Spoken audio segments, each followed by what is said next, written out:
46,000 ঘর দিতে সক্ষম হয়েছিল। যদি কোনো পার্টি বিশেষ তবেই ঘর পাবে।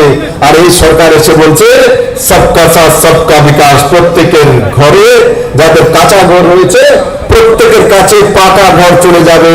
এই পর্যন্ত 2,35,000 ঘরের স্যাংশন ঈশ্বর নিয়েছে।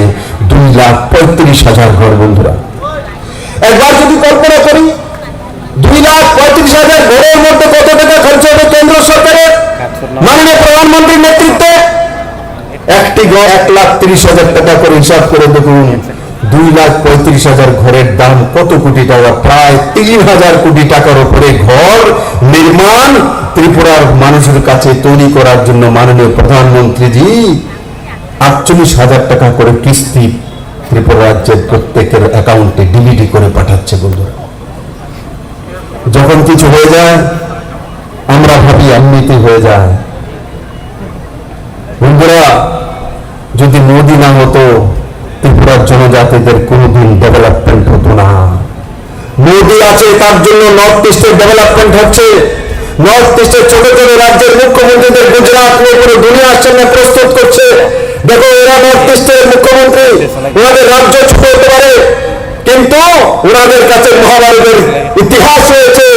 আমরা যখন শ্রীকৃষ্ণ ওখান থেকে দ্বারকা থেকে দিয়েছি তো নর্থ ইস্ট রকমানিকে নর্থ ইস্ট থেকে দিয়েছে।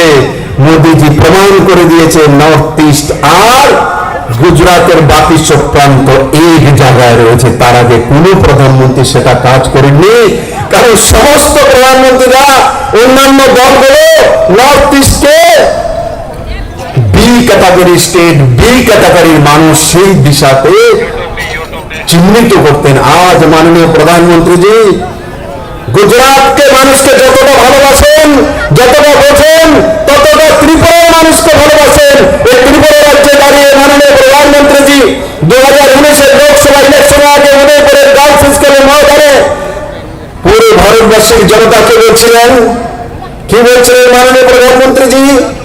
প্রধানমন্ত্রীজি বলছিলেন, হে ভারতবাসী, এসে ত্রিপুরার মানুষের কাছ থেকে শেখো।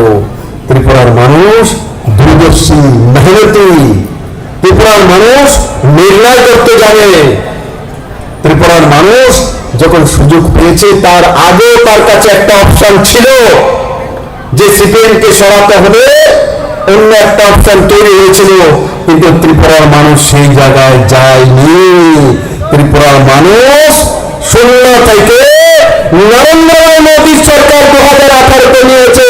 এই ইতিহাস ত্রিপুরা ছাড়া কোন রাজ্য তৈরি করতে পারেনি। জিরো থেকে ভারতীয় জনতা পার্টি আইপিএফটি সরকার বানানো এই ইতিহাস শুধু ত্রিপুরার মানুষই করেছে। বন্ধুরা, তাই ত্রিপুরী সমাজের সমস্ত আমার ভাই বোনদেরকে আজকের বুঝে উৎসবে অনেক অনেক শুভেচ্ছা জানাই। ত্রিপুরী সমাজের সমাজপতিরা বসে আছেন, রেপুতে ত্রিপুরা এমপি মহোদয় বসে আছেন। ওনাদের প্রচেষ্টা, ওনারা বলছিলেন, উনি বলছিলেন ভাষণে যে আমাদের জনজাতির প্রিয় প্রধানমন্ত্রী দিয়েছে, মুখ্যমন্ত্রী দিয়েছে, আমি বা প্রধানমন্ত্রী দেওয়ার কেউ নেই, আপনাদের অধিকার আপনারা পেয়েছেন। এটাই আপনাদের অনেক আগে পাওয়া উচিত ছিল। আমি বলি তো দেরি হয়েছে, অনেক আগে, অনেক দেরি হতো। আপনার যেটা পেয়েছেন সেটা অনেক আগে আপনাদের পাওয়া উচিত ছিল। বন্ধুরা, সেই সম্মান। তাই আমি আমার সমস্ত জনজাতি জাতি ভাই বোনেরা এই মেলায় যারা অংশগ্রহণ করেছিলেন, 3 দিন যাবত এই মেলা চলবে, আমি আপনাদেরকে সাধুবাদ জানাই।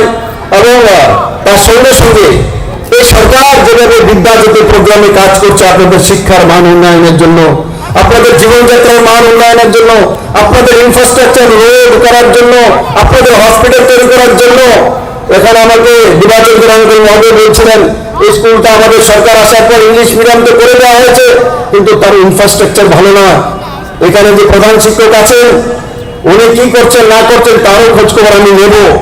যে এই জনজাতি এরিয়াতে যে স্কুলগুলোকে যখন ইংলিশ মিডিয়াম স্কুল করে দেওয়া হচ্ছে তাহলে তার ইনফ্রাস্ট্রাকচারে যা যা প্রবলেম ছিল সেটা লিখিতভাবে পাঠানো হয়েছে কিনা সেটা আমি নিশ্চিত খোঁজখবর নেব।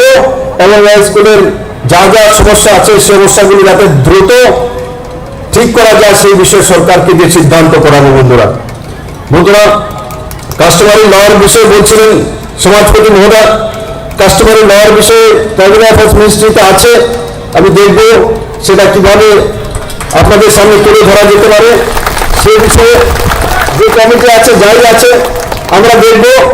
আর এই সরকার নরেন্দ্র মোদীর নেতৃত্বের সরকার বন্ধু, একটা কথা আমি আমার জনজাতি ভাই বোনদের বলি, বহু কথা শুনবেন, বহু কথা দেখবেন, কিন্তু মোদী আছে তো মনে রাখবেন আপনার বাড়িতে জল আছে। মোদী আছে তো মনে রাখবেন 5 কিলো করে ফ্রিতে চাউল আপনার বাড়িতে যায়। মোদী আছে তো প্রকল্প আছে, রোড আছে। মোদী আছে প্রধানমন্ত্রী সড়ক যোজনার রোড আছে। মোদী আছে তো ছামনুতে ন্যাশনাল হাইওয়ে আছে। মোদী আছে তো মনু নদীর উপরে মানে ব্রিজ তৈরি হতে যাচ্ছে। মোদী ছাড়া কেউ পারবে না। অনেকে অনেক কিচ্ছু লাভ হবে না বন্ধু। বহু কিছু বলেছে, কেউ 50 বছর 52 বছর আন্দোলন করেছে, তারপরে দেখি আবার মোদীর লাইনে চলে এসছে।